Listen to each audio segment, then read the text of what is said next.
Usually when we talk about a medical diagnosis, there's this inherent expectation of absolute precision. Right. Yeah, exactly. It feels like engineering. Right. I mean, you fall off a bike, your arm hurts, the doctor takes an x-ray, and there's a jagged white line on the film. And the doctor just points to it, and that's it. Broken or not broken. It's completely binary. It's a clean reality. Yeah. And, as humans, we find tremendous psychological comfort in that. Oh, absolutely. We love things that are visible and quantifiable. Right. Things that can be categorized into neat little boxes. Because it gives us a sense of control over a really complex system. I mean, if you can see the fracture, you know exactly how to apply the cast. But the moment you step out of a medical clinic and into the world of human language, specifically how the human brain actually acquires and deploys a new language, that beautiful, precise X-ray machine just shatters. It completely falls apart. You are suddenly looking at a landscape that is remarkably murky. It really is. And if you're listening to this deep dive right now, you know exactly how daunting that landscape is. Because you're likely staring down a massive syllabus, preparing for a high-stakes teaching exam. Exactly. You are trying to figure out how to stand in front of 30 diverse human minds and, well, systematically build a new language inside their heads. Which, let's be honest, is the ultimate pedagogical challenge. It is. It's messy, it's nonlinear, and it completely defies simple categorization. So today, we are basically serving as your intellectual sparring partners. We are taking all the source material you need to master regarding the characteristics of vocabulary, the processes of word formation, and the actual realities of teaching them. And we're going to synthesize it. We aren't just going to hand you a list of facts to memorize. No, because that won't help you on the exam. We're going to explore the underlying cognitive mechanisms and the classroom realities. So that when you sit down to write your exam answer, you aren't just regurgitating a textbook. Right. You'll be writing from a place of deep conceptual understanding. And the best place to anchor that understanding is really by looking at the historical paradigm shift that brought us to our current methodology. Oh, this is fascinating. Because for decades, the entire field of language teaching was operating under a massive collective delusion. A delusion that I personally suffered through. Right. The undisputed king of the language classroom was grammar. I have very vivid, somewhat traumatic memories of this. I mean, my early language classes consisted almost entirely of just conjugating verbs on a chalkboard. Just endless tables of verbs. Endless. I was essentially a human calculator processing mathematical formulas of language. Subject plus auxiliary verb plus past participle. And that was the prevailing structuralist belief at the time. The theory was that grammar provided the architectural framework of the language. It was the skeleton. Exactly. Right. And vocabulary was viewed as entirely secondary, like a minor afterthought. Just a list of words. Right. The assumption was that if a teacher drilled the grammatical structures into the students' minds, well, the students could simply consult a bilingual dictionary later. They'd just find the words they needed and plug them into those pre-existing grammatical slots. Exactly. I remember the vocabulary was just like a list of 20 random nouns at the back of the textbook chapter. That you crammed into your short-term memory for a Friday quiz. And promptly forgot by Monday. Yeah. And the result of that methodology was an entire generation of students who could pass a written test on the nuances of the subjunctive mood. But who would completely freeze if they had to actually navigate a train station. Or ask a pharmacist for aspirin in the target language. The structural approach produced analytical linguistic scholars, not communicators. And that failure, that specific failure, is what triggered the revolution in modern linguistics. Which is the foundational thesis of the essay you're preparing to write. The entire field flipped the script. They moved away from grammar translation models and placed Lexis, which is, the academic term for vocabulary, at the absolute center of communication. So to prove to your examiners that you truly understand the gravity of this shift, you need to anchor your essay with the heavyweights of linguistic theory. Name-dropping time. Exactly. The first crucial figure to discuss is David Wilkins. Right. His argument essentially dismantled the structuralist approach with one really elegant observation. He pointed out that while grammar gives us the tools to organize our utterances, grammar itself carries very little inherent meaning. His defining assumption is that without grammar, very little can be conveyed, but without vocabulary, absolutely nothing can be conveyed. No words, no communication. And if we really think about the mechanics of human survival, that rings incredibly true. Oh, absolutely. I mean, think about it. If you were stranded in a foreign city and you need a hospital, shouting a grammatically flawless conditional sentence is totally useless. Right, like, if it were possible, I would greatly appreciate it if you could direct me to the nearest medical facility. Exactly. It's completely useless if the person doesn't understand your accent or the complex syntax. But if you just frantically shout the single lexical item for doctor or hospital, you will get help. Because the vocabulary carries the sheer semantic weight of the message. And that realization led directly into the work of another pivotal theorist, Del Hymes. Hymes is a huge name for this exam. He really is. Hymes looked at the dominant linguistic theories of his time, particularly those of Noam Chomsky, Right. Chomsky was deeply focused on what he called linguistic competence. which is a speaker's abstract, internalized, almost mathematical knowledge of grammatical rules. But Hynes argued that linguistic competence was hopelessly inadequate for describing how humans actually interact. Exactly. Because, knowing the internal mechanics of a car engine doesn't mean you know how to safely merge onto a chaotic, rain-slick highway at rush hour. That is a highly accurate way to visualize it. So Hymes introduced the concept of communicative competence. Which links directly to how vocabulary functions in real life. Right. He argued that being a successful language user means knowing not just the grammatical rules, but the social rules. You need to know when to speak, when to be silent, what to say to whom. And how to say it appropriately based on the context. And you simply cannot achieve communicative competence without a vast, highly nuanced lexical repertoire. Because the words you choose fundamentally alter the social reality of the interaction. They really do. You don't use the same lexical items to greet a judge in a courtroom as you do to greet your best friend at a pub. Exactly. Grammar alone cannot adjust for register and formality. Only Lexis can do that. Which is why, when you look at modern institutional frameworks, most notably the Common European Framework of Reference for Languages. Just CEFR. Right, the CEFR, which is basically the guiding star for language education worldwide. They don't treat lexical competence as a minor subset of grammar. No, they don't. The CEFR explicitly identifies lexical competence as a fundamental, indispensable pillar of overall communicative competence. Okay, let's unpack this. I keep visualizing this whole shift as building a house. Okay, I like that. For decades, teachers were handing students highly detailed, incredibly complex architectural blueprints, the grammar. All right. But you can't live in a blueprint. It won't keep you warm, and it won't keep the rain off your head. Vocabulary is the actual bricks. Yes. A pile of bricks without a blueprint might be structurally flawed. It might look a little ugly, but it will still provide shelter. It functions. Our job as educators is to give them the bricks first so they have somewhere to stand. Exactly. So that transition from the blueprint to the bricks forces us to ask a much deeper question. If vocabulary is the core substance of language, what actually is it? Right. How is it stored in the mind, and how is it retrieved during the immense cognitive pressure of a live conversation? Which leads perfectly into the theoretical framework. The traditional definition of Lexis is simply the vocabulary of language. It is the inventory of words speakers use to express meaning. But the source material issues a massive warning here for anyone designing a curriculum.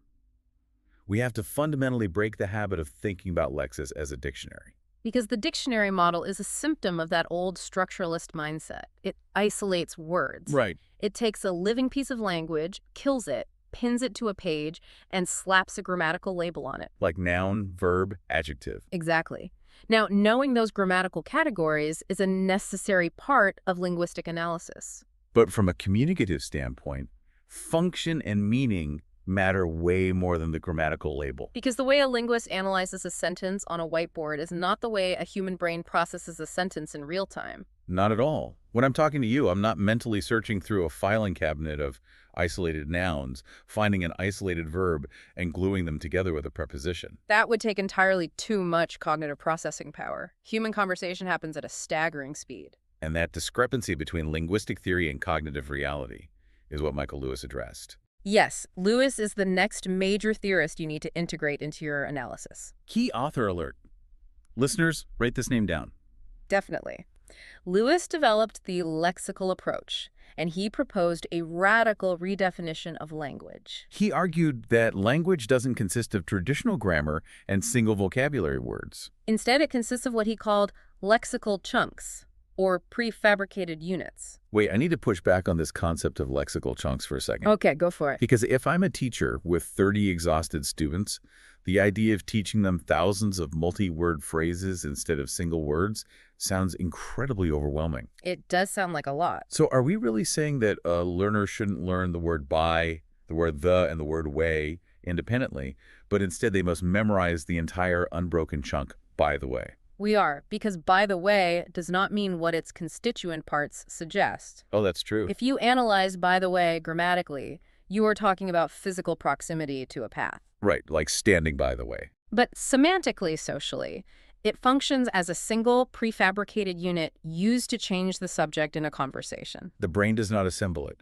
The brain retrieves it as a single block of data. Exactly. It is entirely about processing efficiency. The brain is fundamentally a pattern recognition machine. It wants to conserve energy. So learning multi-word units, collocations, and idiomatic expressions allows learners to process and produce language much more fluently. Precisely. Lewis recognized that native speakers operate using a massive reservoir of these prefabricated chunks. Like collocations. Yes, collocations, words that naturally co-occur with high frequency, like in English we say heavy rain. Right. A learner might know the word strong and the word rain and say strong rain. Which grammatically, strong rain is perfectly fine. Adjective plus noun. But lexically, it instantly marks them as a non-native speaker because the natural chunk is heavy rain. This completely explains the phenomenon of the robotic learner. Oh, absolutely. We've all heard a student who has pristine, textbook perfect grammar, yet they sound incredibly unnatural. Because they're trying to build every single utterance from scratch, translating word for word from their mother tongue. And that word-for-word translation fails because different languages divide the semantic world using different chunks. Right. Think about taking a photograph. In English, the lexical chunk is take a picture. We use the verb take. Yeah. In Spanish, the chunk is sacar una foto, which loosely aligns with take or extract. But in other languages, the chunk might literally translate to make a picture or do a picture. If a student only knows isolated dictionary words, they will guess the verb based on their native language, and they will likely guess wrong. They have to acquire the entire chunk, because it is the chunk, not the isolated word, that carries the main semantic content of messages. Which brings us back to the reality of the classroom. As a teacher, you have to recognize that even if a student's grammar is highly limited or flawed, successful communication is still highly probable if they have the right vocabulary. Let's visualize a student walking into a bakery in a foreign country. Okay. They are panicked, their grammar fails them, and they blurt out, "I hungry, bread please too." From a structuralist perspective, that is a catastrophic failure. There are no verbs conjugated, no articles. The syntax is a mess. But from a communicative perspective, it is a total victory. The baker understands perfectly. The transaction occurs. But imagine the inverse. The student has perfect grammar and says, "Excuse me, I would like to purchase 2 of your finest." But their vocabulary fails, and they accidentally use the lexical item for shoes instead of loaves of bread. The perfect grammar is suddenly completely useless. The communication breaks down entirely.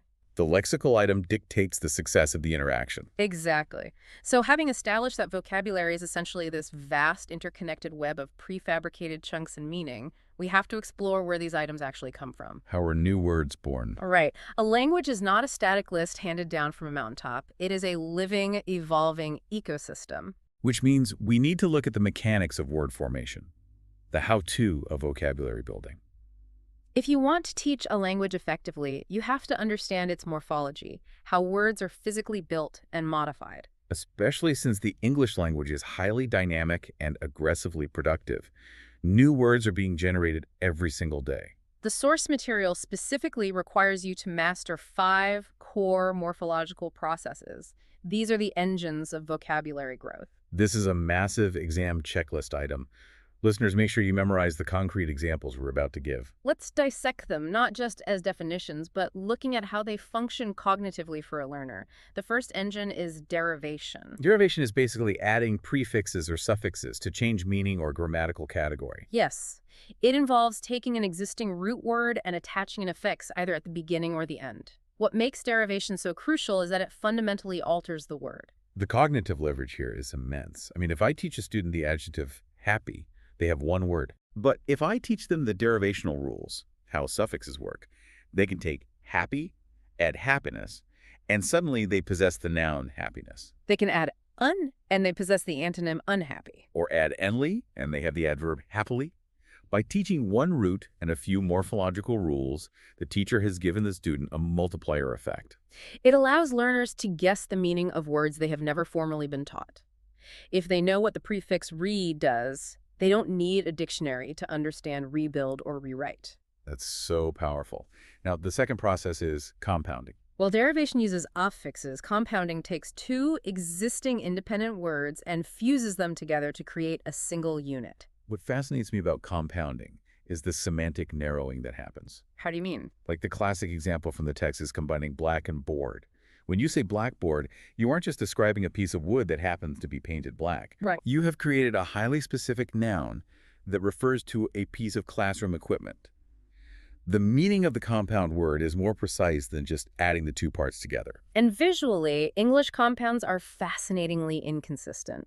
Sometimes they fuse into a single word, like classroom. Yeah. Sometimes they remain separated by a space, like post office, which looks like two words but functions cognitively as a single lexical chunk. And sometimes they're hyphenated, like mother-in-law. Yeah. But regardless of how it's spelled, the brain processes the compound as one unified semantic idea. Now, the third process is one that gives English a massive amount of flexibility, and it often confuses learners from languages with stricter morphological rules. It is conversion. Conversion is wild. It's a zero-form change. It's where a word completely swaps grammatical categories, but its spelling and pronunciation do not change at all. There is no affix added. This requires real-time syntactic parsing by the listener. The perfect modern example is email. For a long time, email was strictly a noun. I sent an email. But the language needed a verb for the action of sending that noun. And instead of inventing a new word or adding a clumsy suffix like email imphi, English just converted it. I will email you. We see this constantly with technology. Google was a proper noun, the name of a corporation. Now it is a ubiquitous verb. I need to Google that. We do it with basic nouns too. You drink a glass of water, but you also water the garden. The cognitive load for the learner is interesting here. On one hand, they don't have to memorize a new spelling. On the other, they have to rely heavily on the surrounding syntax to understand what the word is actually doing. It really highlights how fluid the boundaries between grammatical categories are in English. Moving on, the fourth process is clipping. Shortening longer words. Exactly. Clipping is driven by sociolinguistic factors, specifically our desire for linguistic economy. We want to convey information as quickly as possible. So it involves truncating a longer word, chopping off a section of it, without altering its meaning. Right. It is almost entirely about register and formality. A gymnasium becomes a gym. A telephone becomes a phone. Mathematics becomes math. In a formal academic paper, you might write photograph, but in casual conversation, you clip it to photo. Teaching clipping is crucial for helping students sound natural and relaxed in casual settings. And finally, we have blending. Blending. Blending always feels a bit like a lexical collision to me. You take elements of two words, smash them together, and create something entirely new that carries elements of both original meanings. Unlike compounding, where the entire words survive, blending usually takes the beginning of one word and the end of another. Smog is the classic historical example. Smoke, blending with fog. Or brunch, breakfast blending with lunch. Motel, motor blending with hotel. Blending is incredibly prevalent in modern pop culture and digital media. Think of podcast. An iPod blending with a broadcast. So if we connect this to the bigger picture, by understanding these 5 engines: derivation, compounding, conversion, clipping, and blending, we can see how individual lexical items are born. But words don't exist in a vacuum. No, they don't. A dictionary lists words alphabetically, which is entirely arbitrary. The human brain organizes words through complex semantic systems. When you learn a new word, your brain doesn't just toss it into an empty room. It immediately starts tying invisible threads between that new word and all the other words you already know. The source material highlights 3 specific types of semantic relationships that structure these networks. The first is synonymy. Words with similar meaning. Yes, synonymy is the relationship of semantic equivalence, or at least near equivalence. We are talking about words that share a fundamental core meaning. But the critical nuance here, and this is what separates a novice teacher from an expert teacher, is understanding that true 100% perfect synonyms practically do not exist in natural language. Right. If two words meant exactly the exact same thing in every possible context, a language would eventually discard one of them for the sake of efficiency. Instead, synonyms survive because they differ in formality or context. Take the verbs buy and purchase. At a core semantic level, both describe the exchange of currency for goods, but they are not interchangeable. No. You run into a convenience store to buy a candy bar. You don't purchase a candy bar. That sounds absurdly formal. It sounds robotic. Conversely, a corporation purchases a rival company. They don't just buy it. The role of the teacher is not just to say purchase means buy. The role of the teacher is to explain the social and stylistic boundaries of the synonym. That makes a lot of sense. So what's the second relationship? The second major relationship is antonymy. This deals with semantic opposition. Opposite meanings. Right, but it isn't just about learning pairs like hot and cold or up and down. Antonymy is a massive cognitive organizing principle. The human brain heavily relies on contrast to define reality. We often understand what a concept is by firmly establishing what it is not. If you are trying to explain a complex, abstract adjective to a student, sometimes providing its antonym is a much faster route to comprehension than trying to provide a convoluted dictionary definition. Absolutely.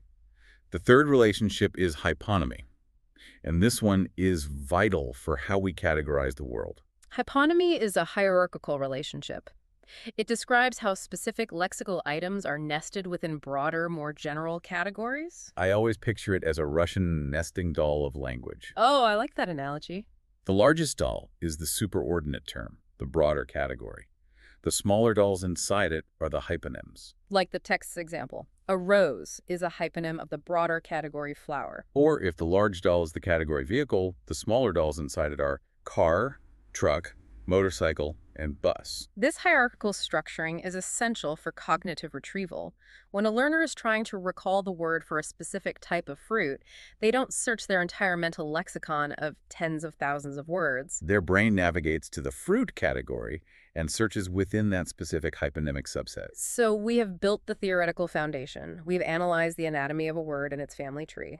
But knowing the theory isn't enough for a teaching exam. You have to actually apply it.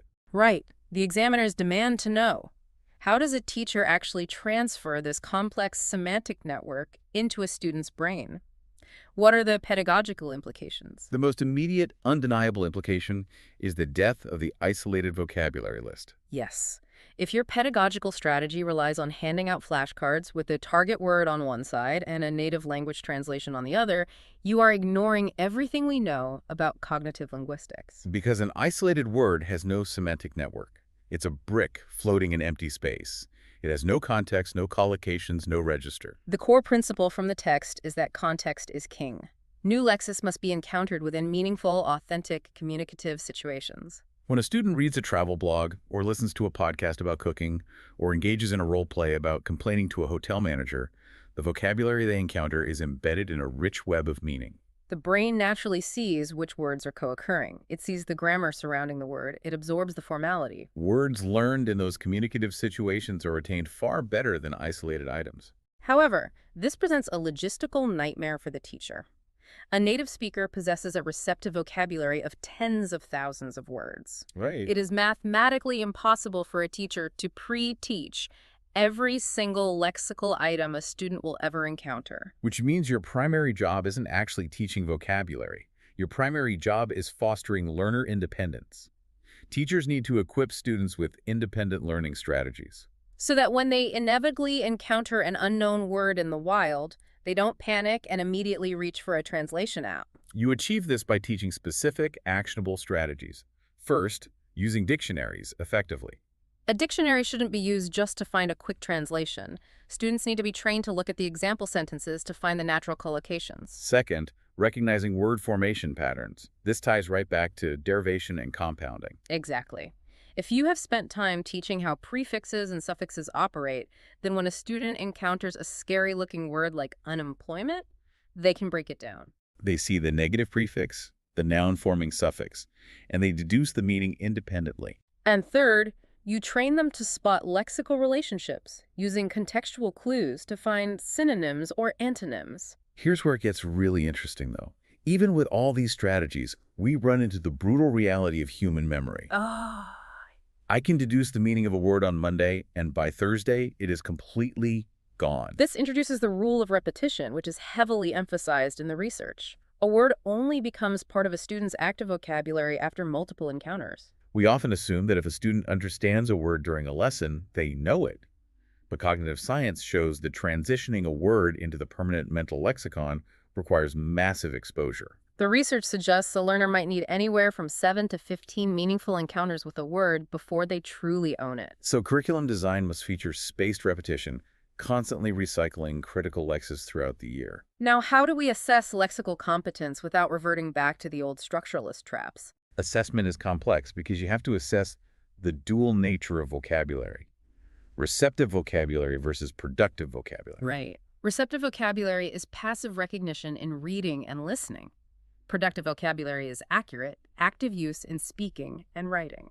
Isn't it easier to just give a multiple choice quiz? Well, yes, if you have a massive stack of grading, the temptation is to assess vocabulary entirely through written, receptive tasks like multiple choice. They're highly efficient. They are, but there is a massive danger there regarding the washback effect. How you test students will inevitably dictate how they study. If you only ever test their ability to recognize words on a piece of paper, they will never build the cognitive pathways necessary for spontaneous speech. While written tasks are excellent for mapping receptive knowledge, teachers also need oral communication tasks to assess productive vocabulary. You have to observe them in the act of meaning-making. Furthermore, giving feedback on specific lexical choices helps students refine and expand their repertoire. If a student writes, "The government made a big change," the teacher needs to provide lexical feedback. Big is very informal. What about significant or substantial? That nuance pushes a student from basic survival communication into sophisticated fluency. So we have the pedagogical strategy. Let's see what this looks like on a Tuesday morning in the classroom. Can you paint a picture of actual classroom activities that support these implications? Let's walk through some specific activities to mention in the exam. The first is contextual guessing. Having learners work with authentic texts. Yes, you present an authentic text with several unknown lexical items, but you do not provide a glossary. Instead, they have to identify the unfamiliar words and logically infer their meaning from the surrounding context. It builds immense cognitive resilience. A second activity focuses on word formation exercises. This directly applies the derivation model. Exactly. Activities specifically designed around prefixes and suffixes to show how meaning is modified. You give them a time limit to systematically build as many valid new words as possible. The third is collaborative and communicative tasks. Putting students in problem-solving scenarios where an information gap exists. Because they are missing pieces of the puzzle, they must negotiate meaning and experiment with new words to succeed. And finally, digital integration. Using online resources, multimedia, and language apps to provide that vital repeated exposure to authentic vocabulary. It allows you to achieve that necessary repetition without boring the students to death. Because they are seeing the words used in 1,000 different highly relevant contexts. We've built the lesson plan. Now let's lock this entire topic into your memory so you can ace this exam. Let's do the ultra-short memory version. The rapid-fire, highly structured recap of the 9-point outline designed for quick review. Point 1, the introduction. Start by citing Wilkins and his realization that without Lexis, nothing can be conveyed, and cite the CEFR's emphasis on lexical competence. Point 2, nature of Lexis. Introduce Michael Lewis and explain how the brain processes language through lexical chunks. Point 3, word formation processes.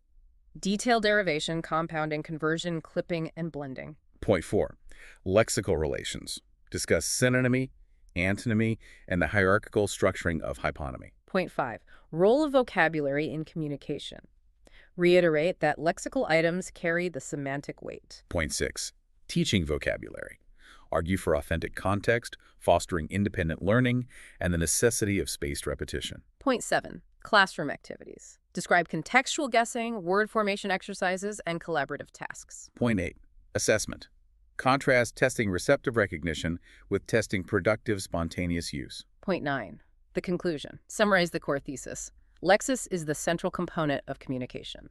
Teachers must provide contextualized exposure, repeated practice, and strategy building to make students confident language users. It's the beating heart of communication. So what does this all mean?